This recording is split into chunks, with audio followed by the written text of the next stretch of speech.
Hello, नमस्ते and welcome. आप सभी का स्वागत है दोस्तों। मैं हूं आपका एजुकेटर, आपका मेंटर सिद्धांत Santhalia.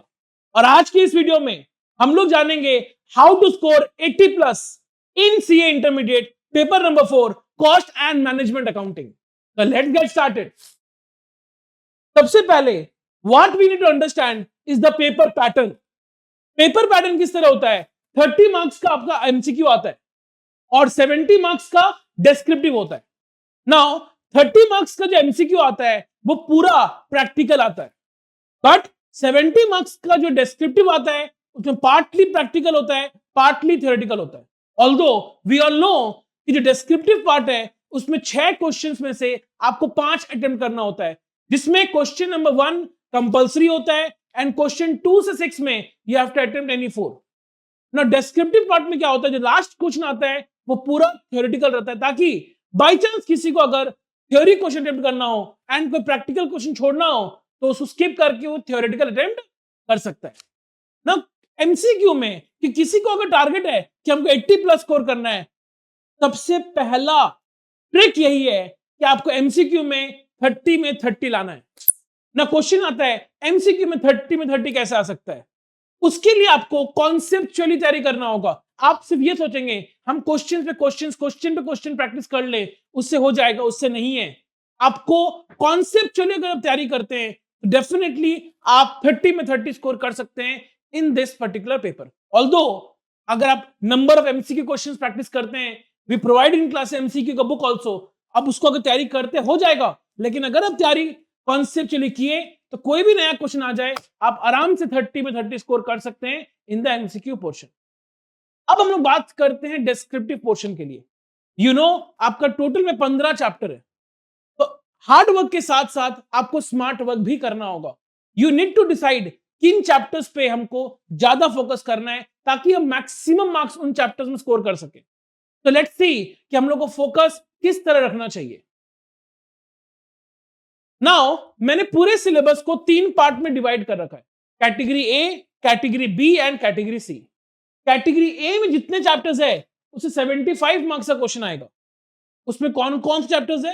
Like cost sheet, marginal costing, employee cost, job costing, joint and by product, activity based costing, service costing, introduction, पहला chapter introduction to cost and management accounting and material cost. ये सारे chapter से 75 marks का question आएगा। जब आपका ये chapters cover हो जाए then you move to category B. उसमें कौन कौन से हैं? Budget and budgetary control, cost accounting system, process costing and standard costing. And once you complete category B then the remaining chapters that is unit and batch costing and overheads. Now कोई भी chapter का तैयारी करना कैसे, पढ़ाई कैसे करना है, ठीक है, हमको समझ में आ गया सर किस चैप्टर पहले फोकस करना है, किसके बाद कौन सा, उसके बाद कौन सा। लेकिन हमको तैयारी करना कैसे? You need to make sure ICI का स्टडी मैट पूरा कवर्ड हो, एमटीपी पूरा कवर्ड हो लास्ट कम से कम 5-6 अटेम्प्ट्स का, आरटीपी कम से कम 5-6 अटेम्प्ट्स का एंड पास्ट पेपर्स कम से कम 10 इयर्स का। अगर आपके पास बुक है जिसमें सारे सोर्सेज कवर्ड है तो कहीं और से करने का रिक्वायरमेंट नहीं है। बट अगर सारा सोर्सेज कवर्ड नहीं है तो आपको आईसीआई की वेबसाइट में जाकर वो सारे सोर्सेज कंप्लीट करने हैं। जैसे हम लोग अपने क्लास के दौरान हम लोग के बुक का नाम है स्मार्ट कंपाइलर। स्मार्ट कंपाइलर में क्या होता है, ये सारे सोर्सेज के क्वेश्चंस पूरा कवर्ड रहता है।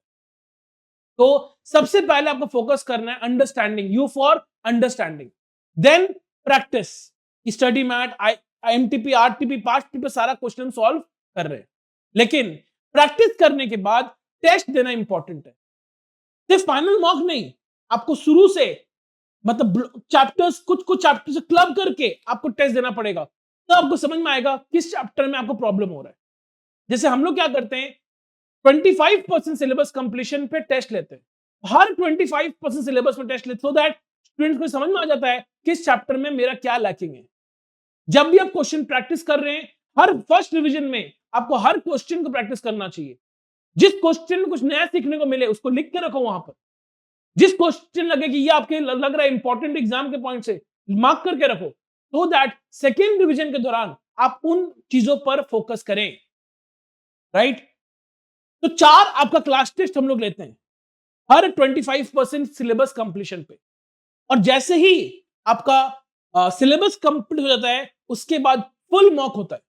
और फुल मॉक देना आपके लिए बहुत इंपॉर्टेंट है, तभी आपको समझ में आएगा टाइम मैनेजमेंट कैसे करना है, 15 मिनट को कैसे यूज करना है, सो दैट हम समझ सके कौन सा क्वेश्चन को हटाते हैं कि कौन से क्वेश्चन को इग्नोर करना है हमको, उसका डिसीजन कैसे लिया जाता है, टाइम को कैसे मैनेज किया जाता है, और कैसे मैक्सिमम स्कोर कर पाएंगे, अपने एंजाइटी को कैसे दूर करेंगे, क्योंकि सीए के एग्जाम में इनिशियल एंजाइटी भी रहता है।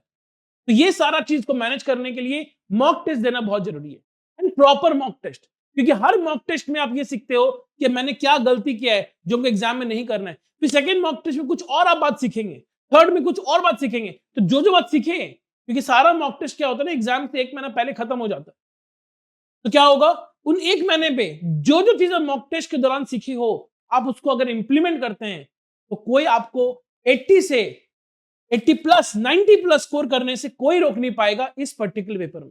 पेपर बहुत आसान है, इट्स जस्ट दैट हम लोग प्रैक्टिस सही डायरेक्शन में करें। तो आई होप जो बात मैंने आज के सेशन में बताया, आप उसको अगर इंप्लीमेंट करते हैं, I can assure you 80 plus क्या, आपको कोई 90 प्लस से नीचे लाने से रोक नहीं सकता।